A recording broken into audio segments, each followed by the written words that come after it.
আপোনাৰ জীৱনটো কিয় জটিল হৈ পৰিছে?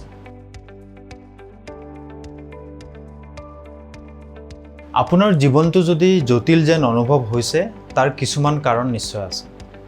আপুনি হয়তো এনে কিছুমান কাম কৰি আছে, যিবোৰ কামে জীৱনটোক আৰু বেছি জটিল কৰি গৈ আছে।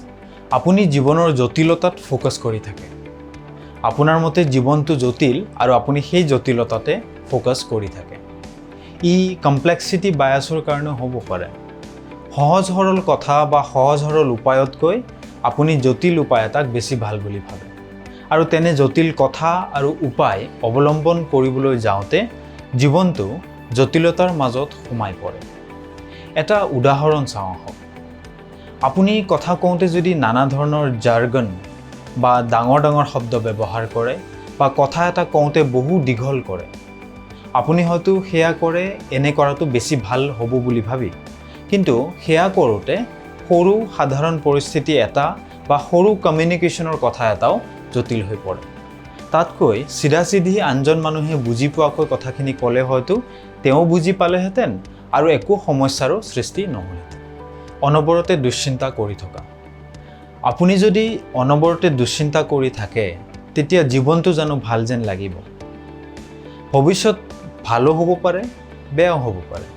যদি বেয়া হয়, তেতিয়া সেই সময়ত আপুনি তাৰ লগত মোকাবিলা কৰিব পাৰিব। কিন্তু তাকে ভাবি যদি আজি ভয় কৰি, দুখ কৰি, চিন্তা কৰি বহি থাকে, মনৰ শান্তি নোহোৱা হোৱাৰ লগতে আপোনাৰ ভয়ো লাগিব আৰু একো কাম কৰাও নহ'ব। এই পৰিস্থিতিৰ অৰ্থাৎ একো কৰিব নোৱাৰা অৱস্থা আৰু মনৰ অশান্তি জানো আপুনি নিজে সৃষ্টি কৰি লোৱা নাই? ভৱিষ্যতৰ বিষয়ে কিছুমান এনে নিগেটিভ চিন্তা কৰি, যিবোৰ কেতিয়াও নঘটিবও পাৰে। জীৱনৰ সকলো কথাকে নিয়ন্ত্ৰণ কৰিবলৈ চেষ্টা কৰা। জীৱনৰ সকলো কথাকে নিয়ন্ত্ৰণ কৰিবলৈ চেষ্টা কৰিলে আপুনি অনবৰতে ষ্ট্ৰেছতে থাকিব লাগিব। সকলো কথাকে কেতিয়াও নিয়ন্ত্ৰণ কৰিব নোৱাৰি। আৰু তথাপিও তাকে কৰিবলৈ যাওঁতে আপুনি নিজৰ সুখ শান্তি নোহোৱা কৰিব। যিকোনো কথাতে ইমানবোৰ ভেৰিয়েবল থাকিব পাৰে যে তাৰ সকলোবোৰ নিয়ন্ত্ৰণ কৰাটো সম্ভৱ নহ'ব পাৰে। আৰু তাতে যদি আন মানুহ এজন বা বহু মানুহ সেই ঘটনা বা পৰিস্থিতি বা কথাটোৰ লগত জড়িত থাকে, তেতিয়া আৰু সমস্যা হ'ব।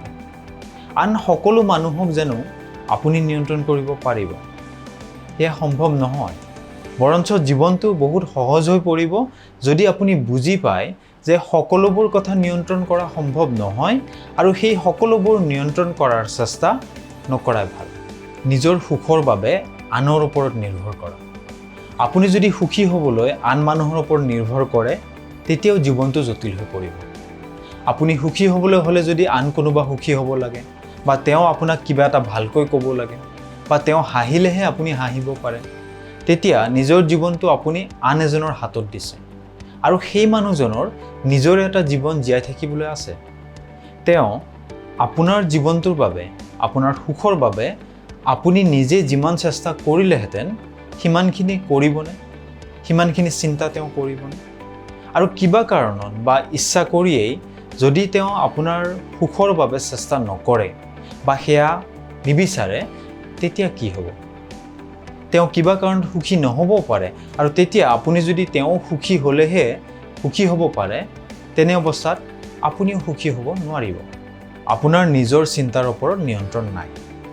নিজৰ মনটো আৰু চিন্তাবোৰক নিয়ন্ত্ৰণ কৰাটো ইমান সহজ নহয়, কিন্তু আমাৰ নিজৰ বাবেই এয়া আমি কৰিব লাগিব। বিশেষকৈ আমাৰ মনলৈ যিবোৰ অট'মেটিক চিন্তা আহে, সেইবোৰ আমি নিয়ন্ত্ৰণ কৰিবলৈ শিকিব লাগিব।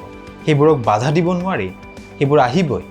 কিন্তু আমি নিজৰ মনটোক এনেদৰে ৰিপ্ৰগ্ৰামিং কৰিব পাৰোঁ যাতে চিন্তাবোৰ নিগেটিভৰ সলনি পজিটিভ হৈ পৰে। এই অট'মেটিক চিন্তাবোৰে বহু সময়ত আমাৰ সিদ্ধান্তবোৰ কেনে হ'ব সেয়া নিৰ্ধাৰণ কৰে। সেয়ে চিন্তাবোৰ পজিটিভ কৰি ৰাখিব পাৰিলে ই জটিলতাৰ পৰা আমাক ৰক্ষা কৰিব। চিন্তাবোৰ সহজ সৰল আৰু পজিটিভ কৰি ৰাখিব পাৰিলে আপোনাৰ জীৱনটো জটিল নহয়, বৰঞ্চ সহজ সৰল হৈ পৰিব।